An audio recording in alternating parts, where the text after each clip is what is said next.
My name is Sienna Marsh. I'm 31, and 3 years ago, I built a cybersecurity firm that now protects the payment infrastructure of 11 regional banks across 4 states.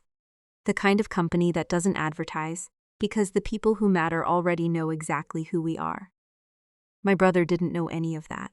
He just knew I was the one who still hadn't figured life out, and he'd been telling that story so long he'd started believing it more than I had.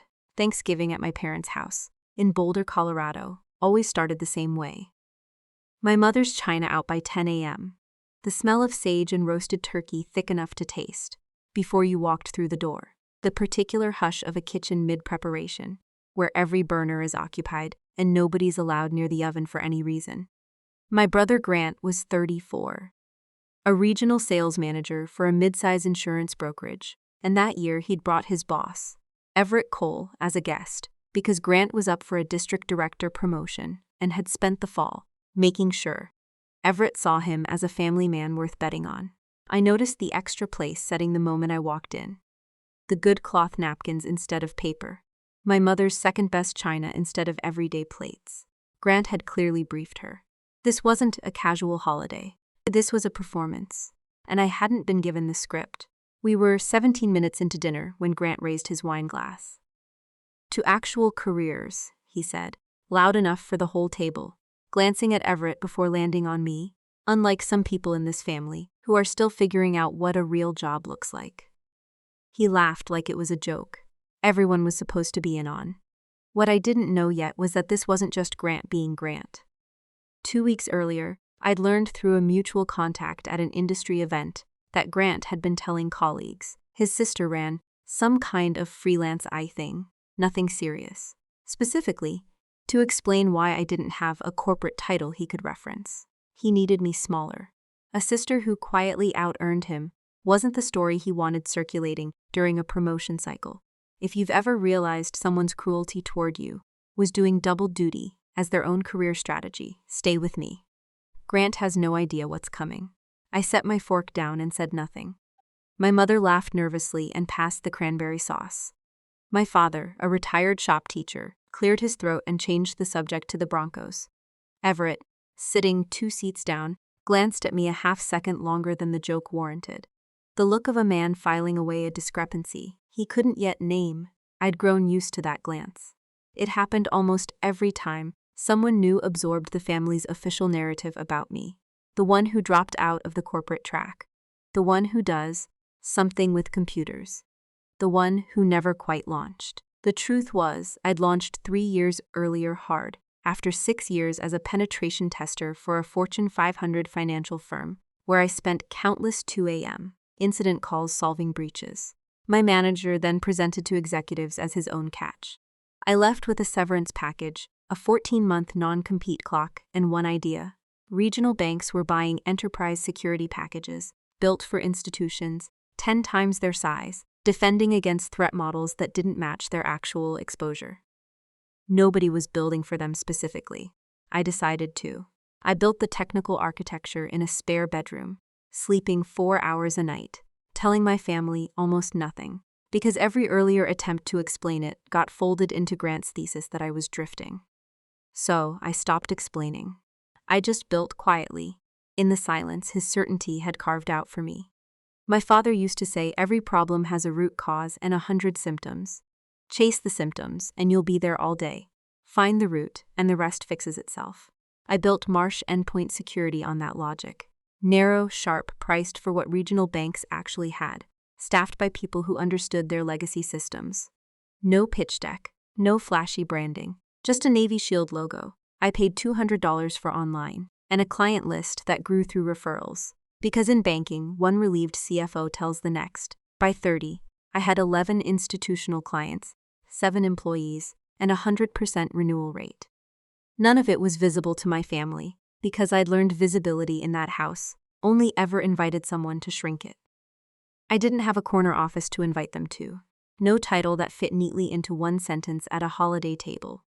I had encrypted client contracts, incident response retainers, and a business that ran quietly and profitably behind an industry my family had never once asked a real question about. After the toast, dinner moved on the way it always did.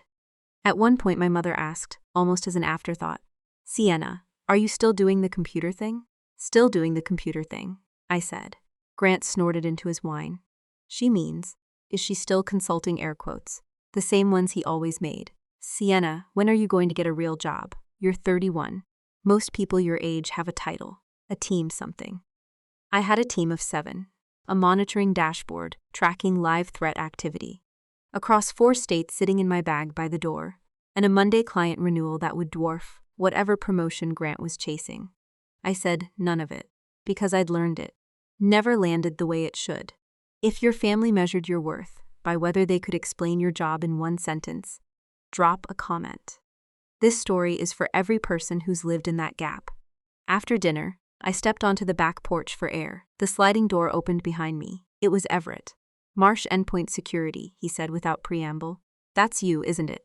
Navy Shield, stylized M. I saw it on your laptop bag. That's me. My bank uses your firm. First Piedmont Regional. I chair the board's risk committee.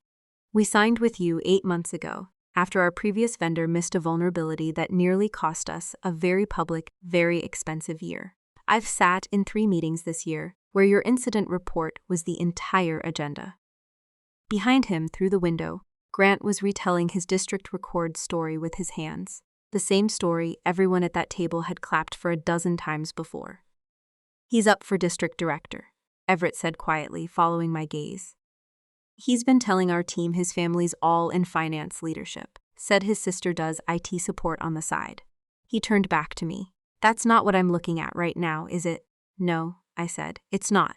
That's about to be a very expensive misunderstanding for him," Everett said. "On Monday, I'm not just renewing your contract. I'm bringing your name to the full board. And I don't appreciate learning. My employee's been misrepresenting his own family's professionals, standing to make himself look better during a promotion cycle. That's not the kind of judgment I promote." I didn't say anything right away. Behind him, through the glass, my mother was stacking dessert plates, and Grant was still talking, still narrating, completely unaware that the sister he'd spent dinner shrinking was the reason his boss's bank hadn't made the front page. 8 months earlier. The cold air had started to bite through my sweater, but I didn't move to go back inside yet. Something about standing out there, finally being seen accurately by a stranger before my own family had managed it, felt worth sitting in a little longer. "I should get back in before my hands stop working," Everett said eventually, with a small, dry smile. But I meant what I said. Monday's going to be a different kind of conversation than the one you're used to having in that house. He went back inside first. I stayed on the porch a few minutes longer, watching my breath fog in the porch light, turning over the ordinary, devastating fact that it had taken a stranger 15 minutes to see something my own family had spent 8 years refusing to look at directly. I drove back to Denver the next morning before anyone else woke, coffee sweating in the cup holder, my laptop bag, with the Navy Shield logo riding shotgun. The 2-hour drive gave me time to think, and I spent most of it doing what my father taught me, without ever calling it a method. Tracing the problem back to its root instead of circling the symptoms. The root wasn't the wineglass toast. Grant had made worse toasts before, and I'd absorbed them without much lasting damage. The root was 8 years of a family narrative built brick by brick, and one very specific, very deliberate lie. Grant had apparently been telling his colleagues to protect his promotion case. A lie that used my actual professional erasure as raw material. I hadn't known about the IT support on the side comment until Everett mentioned it on the porch. But once I heard it, a dozen smaller details clicked into a pattern I hadn't let myself see clearly before. The way Grant had stopped asking about my work entirely. Right around the time his district director track opened up 18 months earlier. The way he'd started introducing himself at family gatherings as the successful one. A joke that had, somewhere along the way, stopped being entirely a joke. If you've ever found out someone's cruelty toward you was doing double duty as their own career strategy, comment below. I want to know how common this actually is. I'd left corporate penetration testing at 28. After 6 years of 80-hour weeks and 2 a.m. incident calls, watching my manager present my breach postmortems to executives as his own late-night vigilance. while I sat 2 chairs down, unacknowledged. I built a 14-month runway plan before I quit, calculated my burn rate down to the dollar, rent and insurance, and the bare minimum grocery budget that kept me alive on eggs, rice, and whatever vegetables were on sale, and gave myself that window to land 3 founding clients before I'd have to crawl back to a paycheck. I told my parents I was taking time to figure things out. I didn't tell them the number, or the spreadsheet, or the non-compete clock counting down in the background, because every earlier attempt to explain the actual work had been folded, within a sentence, into Grant's thesis that I was directionless. So I stopped translating my work into language. My family found easier to dismiss. I just built. The first client took 11 months. A community bank in Fort Collins run by an IT director who'd been burned twice by vendors who oversold. I remember the burnt coffee smell in that conference room, the particular mustiness of a building that had operated as a branch since 1974 and never modernized its ventilation. I remember sitting in my car afterward for 10 minutes before I trusted myself to go upstairs, without falling apart from relief. I didn't call Grant. I didn't call my parents. I'd learned good news shared with my family, got reframed within a sentence into something smaller than it was. "Oh, that's nice, honey," followed almost immediately by a pivot back to whatever Grant had going on that week. The second and third clients arrived within 4 months, both referred by the first. By month 16, I had 5 clients and enough revenue to hire Priya Deshmukh, a network security analyst, and Marcus Webb, a compliance specialist, who'd spent a decade inside the FDIC before deciding he'd rather build something than regulate it. We worked out of my apartment for the first year. Priya's desk was my dining table. Marcus took calls from my reading nook, apologizing to clients whenever my neighbor's dog started barking mid-call. By 30, Marsh Endpoint Security had 11 clients and 7 employees, working out of a converted warehouse space in Reno, monitors running live threat dashboards that never fully went dark. I still attended every family event, still brought wine, still let my mother introduce me as my daughter. She does something with computers. A description so vague. It had stopped registering as an insult and started registering as weather, the ambient condition of that family. Quick pause. If you've ever built something significant in total silence because sharing it too early only invited someone to shrink it, this next part burst for you. Grant, meanwhile, narrated every promotion, every sales award, with the confident assumption that everyone at the table was tracking his trajectory as closely as he tracked it himself. I don't believe he was cruel by careful design, at least not at first.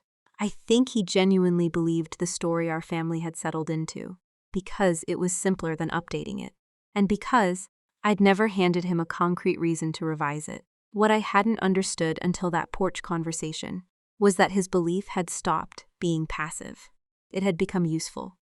A load-bearing part of the professional narrative he was building for his own promotion. And my silence had been quietly funding it for years without my knowledge. That was the arithmetic I sat with on the drive home, watching the mountains flatten into plains. I hadn't stayed quiet because I had nothing worth saying. I'd stayed quiet because I'd learned, through years of small dismissals, that explaining myself to people who'd already decided who I was cost more than it ever paid back. So I let the silence do what explaining never had. Let the work speak for itself, eventually, to whoever was paying close enough attention to hear it. Monday morning, 3 days after Thanksgiving, my phone rang at 9:14 a.m. It was Priya. "Sienna, I just got off with First Piedmont's Board Risk Committee. They're renewing for 3 years, upgrading to the full monitoring tier, and the chair wants a direct call with you next week." I already suspected who'd made that happen. What I didn't expect was the second call, 40 minutes later, from Everett directly. "I did some checking after Thursday," he said without preamble. "I called 2 colleagues at other regional banks in my network, mentioned your firm's name in passing, just to see what came back unprompted. One of them had already had a preliminary conversation with your team about onboarding next quarter through a referral from First Piedmont's own CFO, who had mentioned your work favorably at a regional banking conference 2 months earlier. You've been quietly building a real reputation in this industry. Your brother appears to be the only person in his own family who missed it entirely. He paused, and his voice shifted into something more deliberate. I also reviewed the notes from Grant's last 2 performance evaluations. He's referenced family and finance leadership twice as supporting context for his leadership case. Before Monday's board meeting, I want you to know I intend to address that with him directly, as a separate matter from your company. Fabricating professional context to strengthen a promotion case is a conduct issue on its own, regardless of who it involves. I sat with that for a long moment after the call ended, watching the dashboard scroll green and amber along the office wall. This had stopped being about a thoughtless toast. Grant had built part of his professional advancement on erasing me specifically in rooms I'd never otherwise have seen, and I hadn't had the slightest idea it was happening. The entire time it was happening. That Wednesday, my mother called, fishing gently. Grant's boss said the strangest thing about your company, made it sound like a much bigger deal than the computer thing. It is a bigger deal than the computer thing, I said. It's been a bigger deal for years. I tried telling you that more than once. She didn't have an answer. We hung up a few minutes later, and I sat at my desk, watching the dashboards, and understood this wasn't going to resolve itself quietly. Grant hadn't just misunderstood me. He'd used me deliberately, over months, to build a version of himself that was easier to promote. And Everett Cole, a man I'd met exactly once, was about to make that very expensive. Grant called Thursday evening, his voice pitched somewhere between confusion and rising panic. A register I'd rarely heard from him before, not even during the worst arguments of our teenage years.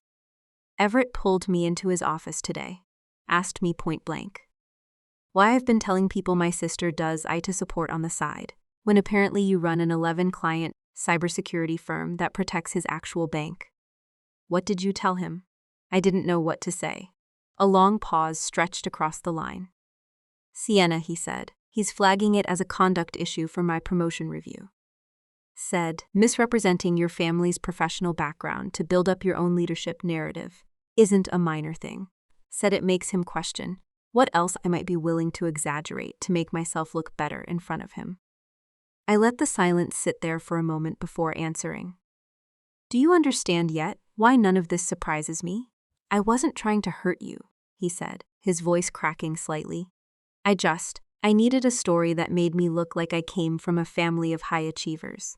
Yours didn't fit what I thought that story needed to look like. It was easier to make you smaller than to explain something. I didn't fully understand myself.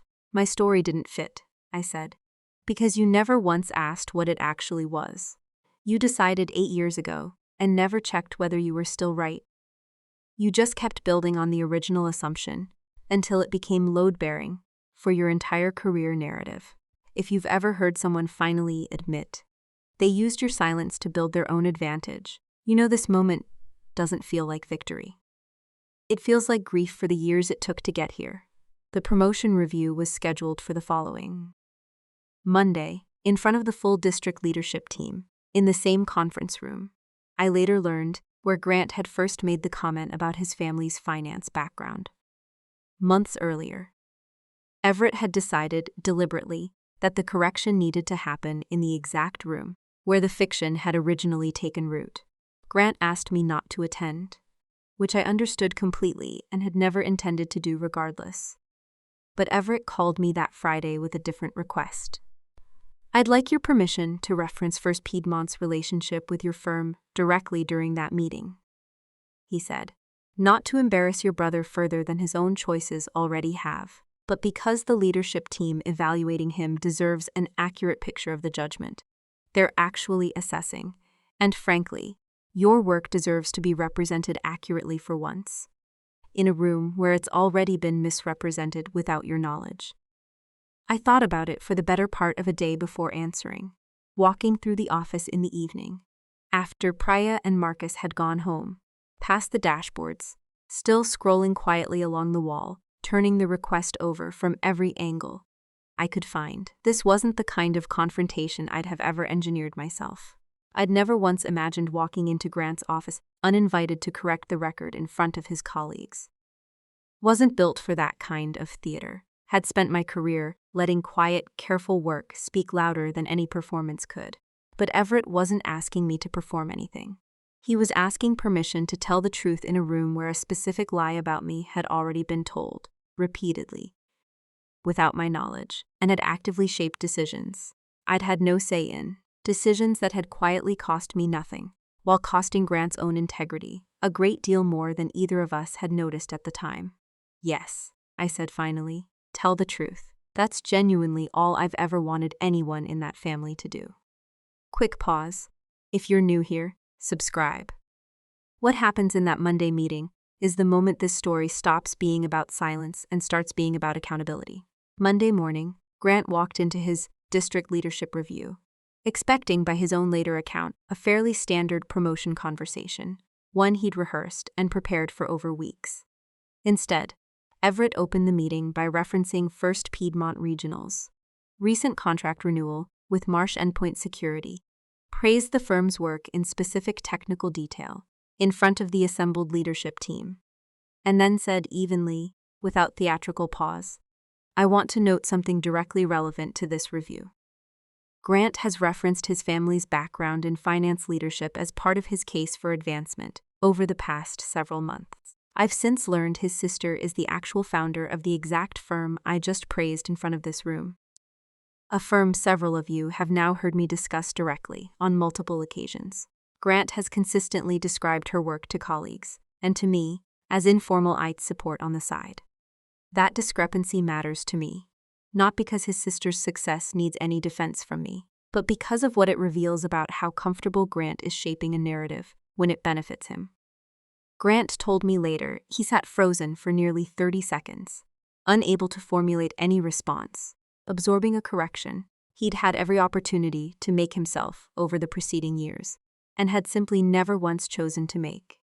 One of the senior directors, he said, had actually turned in his chair to look at him directly, waiting for a rebuttal that never came, and the silence in that room had stretched long enough that someone finally cleared their throat just to break it. The promotion wasn't revoked, outright. Everett had never expressed interest in destroying my brother's career over a single lapse, only in ensuring the next decision got made with accurate information. But it was delayed. Pending a formal review of Grant's leadership file, and delayed proved to be more than enough. Grant had spent months quietly building toward that Monday, and it ended with him walking out of that conference room, having to explain, for the first time in his professional life, exactly why the plain, unremarkable truth about his own family had felt so inconvenient to acknowledge. He called me that night, and this time there was no careful recalibration in his voice, only something raw and unguarded I hadn't heard from him since we were kids.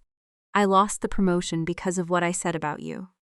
You lost the promotion, I said, because of what you did to me, over years, and then actively lied about it to your own boss to protect yourself. Those are two very different sentences, and I need you to actually sit with the difference instead of collapsing them into one. He was quiet for a long stretch.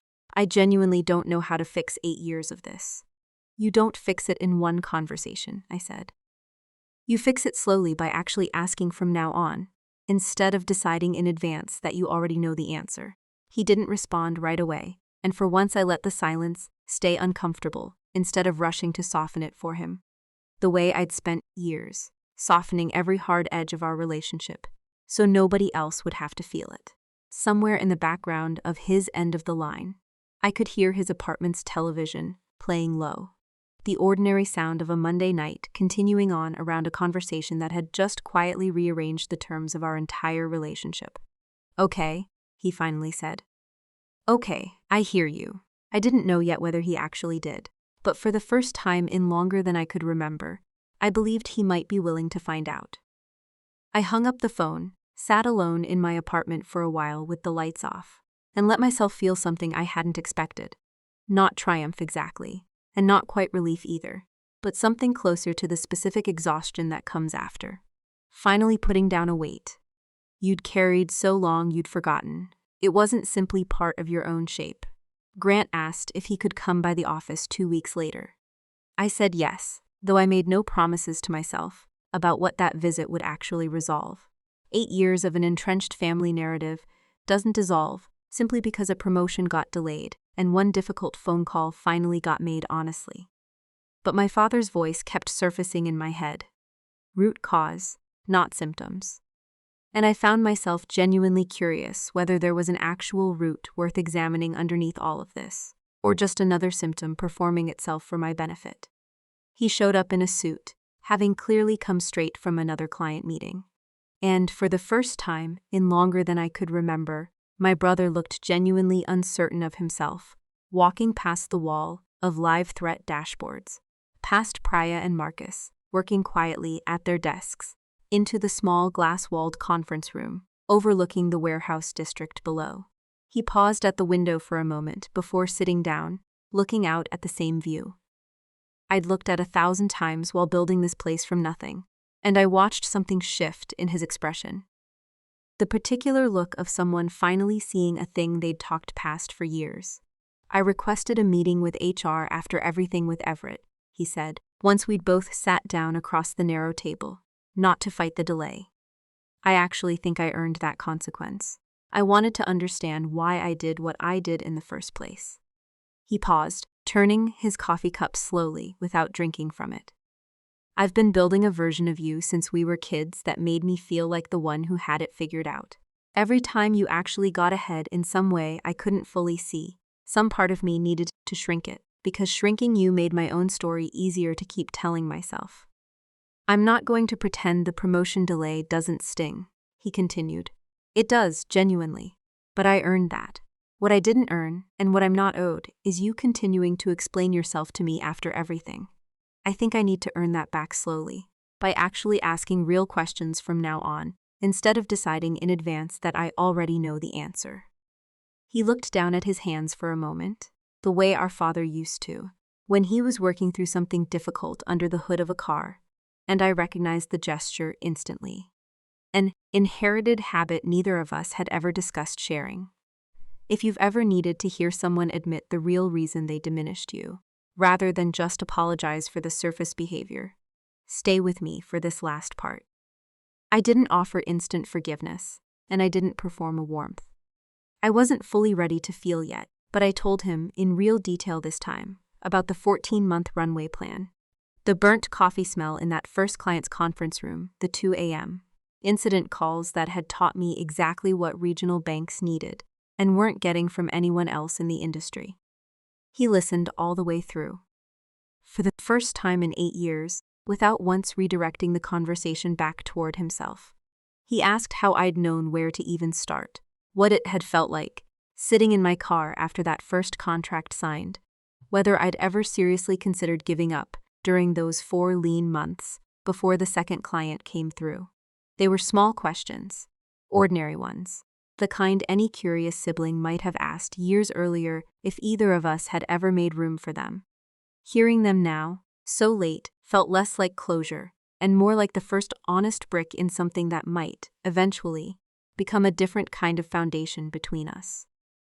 I found myself somewhere in the middle of answering, actually wanting to tell him more, which surprised me more than anything else that had happened in the past 3 weeks combined. I want to pause here, because I think there's something in this particular story worth carrying, beyond just what happened between me and Grant. If you've ever been the quiet one in your own family, the one whose real accomplishments never quite made it into the story, other people told about you at dinner tables and holiday gatherings, it becomes remarkably easy to start believing that story yourself, simply because it gets repeated more often and more loudly than you ever bother correcting it. What I learned, building Marsh endpoint security in near total silence, is that staying quiet doesn't actually protect you from being underestimated. It just postpones the reckoning to a later date. You don't get to choose. The work you do is real and valuable, whether or not anyone in the room currently understands it. But you don't owe your continued silence to people who end up using it against you, whether carelessly or deliberately. And when the truth finally does surface, as it usually eventually does, you get to decide something important in that exact moment. Whether you keep shrinking yourself back down to fit an old, comfortable story, or whether you let the facts stand exactly as large as they've genuinely earned the right to be. If this story meant something to you, if you've ever had to fight to be seen accurately by the people who should have known you best, That's exactly the kind of story we tell here every week. 6 months later, Marsh Endpoint Security signed its 14th institutional client, a community bank in Cheyenne, referred directly through Everett's network. I hired 2 more employees and moved into a slightly larger office, 2 floors up in the same building, keeping the same Navy Shield logo. I'd paid $200 for years earlier, because some things don't need to change, just because everything else did. Grant's promotion review ultimately concluded with a lateral move, instead of the district director title he'd originally been chasing, a consequence he accepted without arguing, because he'd genuinely come to understand. He'd earned it through his own choices. He calls more often now, and he asks real specific questions instead of narrating past me and the conversations, while still occasionally awkward, in the particular way that repaired things often are, no longer feel like performances either of us has to sit through. At our last family dinner, when my mother introduced me to a new neighbor as my daughter, she runs a cybersecurity firm that protects banks across 4 states. Grant was the one who added, entirely unprompted, "She's actually the best in the region at what she does." I should have said that a long time ago, and I didn't. I didn't correct him. For the first time in 8 years, there was nothing left that needed correcting. I sat at that table in that same dining room where I'd absorbed so many small dismissals over so many years, and let the accurate version of my own life finally stand in the room without anyone shrinking it back down to something smaller and easier to explain. My father would have called it a root cause, finally resolving itself, instead of a symptom being managed. And somewhere underneath the noise of the dinner conversation continuing around me, I let myself believe he might have been quietly proud of how long it had taken, and how it had finally happened anyway. My name is Sienna Marsh, and that was my story. If you've ever been underestimated by the people who should have known you best, remember that the truth doesn't need anyone's permission to eventually surface, and the people who diminished you should have to face exactly what that cost them. If this story meant something to you, please like, comment, and subscribe to Shadow Drama Stories. We've got more stories just like this one waiting for you, and I promise the next one hits just as hard. See you in the next one.